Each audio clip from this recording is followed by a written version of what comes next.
नमस्कार मित्रांनो, मी तुमचा व्लॉगर केव। आज आपण एका नवीन जागेवरती आलो आहे ज्याचं नाव आहे श्री क्षेत्र करंजी। हे स्थान श्री दत्त गुरूंचे आजोळ मानले जाते। या जागेवर तुम्हाला खूप मंदिरे बघायला मिळते। तर तुम्ही बघू शकतात की आम्ही अशा एका सुंदरशा निसर्गरम्य रस्त्यावर करंजीसाठी निघालो आहोत।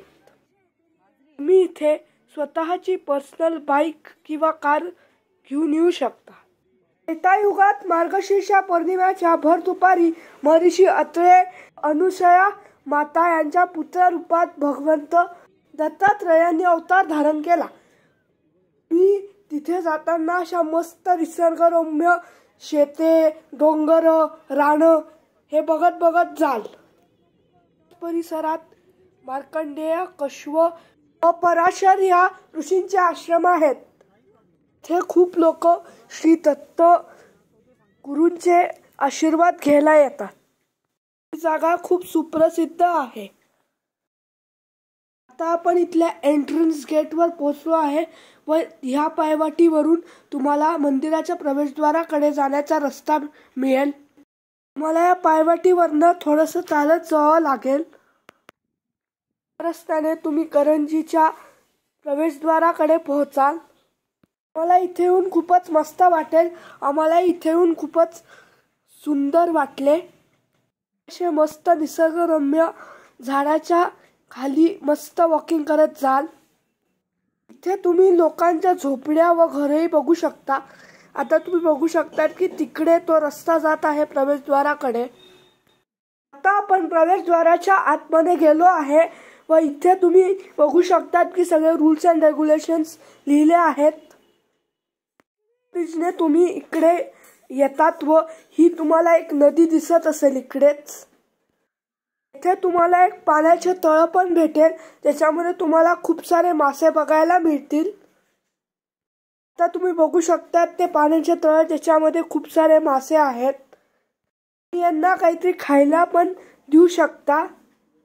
आपण काही वेळानंतर करंजीच्या मंदिरामध्ये जाणार आहोत।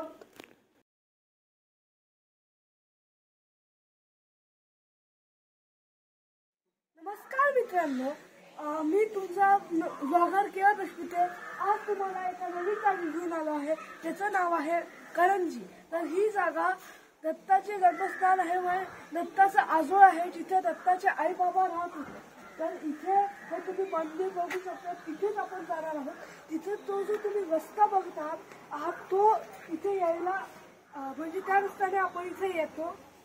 इथे तळ आहे व हे खूप मोठं तळ आहे जिथे खूप सारे मासे आहेत।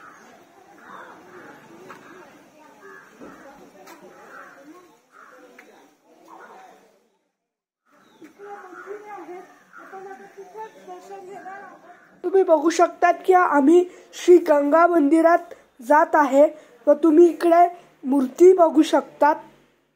आम्ही श्री गंगा मूर्तीचं दर्शन घेत आहे।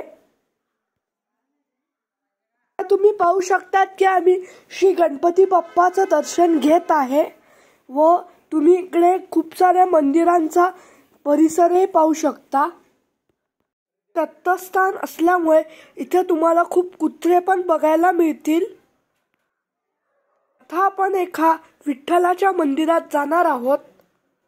आता तुम्ही बघत आहात श्री विठ्ठलाची मूर्ती। तुम्ही इथल्या मंदिरात मस्त एन्जॉय करू शकता व फोटो काढू शकतात। आता आपण काही वेळानंतर श्री शिवच्या शिवलिंगाकडे जाणार आहे। हे आहे श्री शिव भगवानचे शिवलिंग। आता मी याचे पाया पडत आहे, तुम्ही इकडे बघू शकता। आता तुम्ही बघू शकता इथे हे भव्य शिवलिंग।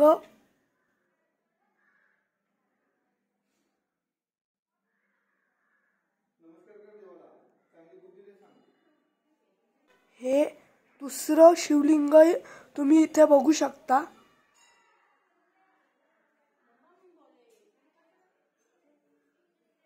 मला इथे वेगवेगळ्या प्रकारचे झाडे बघायला मिळतील। इथे तुम्ही वेगवेगळ्या रंगांनी रंगलेले झाडे बघू शकता। बांबूची झाडे आहेत। तुम्ही इथे श्री रामचंद्र महाराज करंजी या ऋषींची मूर्ती बघत आहात। ही मूर्ती तुम्हाला एकदम सजीव व जिवंत वाटेल। ही दुसऱ्या ऋषींची मूर्ती तुम्ही इकडे पाहू शकता। तुम्हाला ह्या मंदिरात पद्माश्रय स्थित एकमेव दत्तांची मूर्ती बघायला मिळेल। इथे खूप कुत्रेही होते। मित्रांनो, ही एक जागा आहे जिथे तुम्हाला एकाच स्थानी खूप मंदिराचे दर्शन होते। इथे आपल्याला वेगळ्याच मनशांतीचा आभास होतो। आपण श्री दत्तात्रयांचं दर्शन घेत आहोत। दुपारी ठराविक वेळेत इथे महाप्रसादाची पण व्यवस्था असते। मित्रांनो, आशा करतो की तुम्हाला माझा हा व्हिडिओ खूप मस्त वाटला असेल तर तुम्ही या जागी एकदा तरी जा। जर तुम्हाला हा व्हिडिओ आवडला असेल तर माझ्या चॅनल सबस्क्राईब करा, हा व्हिडिओला लाईक करा आणि तुमच्या सगळ्या मित्रांसोबत शेअर करा। Thanks for watching. See you again in the next video. भेटू पुढच्या व्हिडिओमध्ये एका नवीन अनोळखी जागेसोबत। Have a nice day. See you soon. Thanks for watching my video.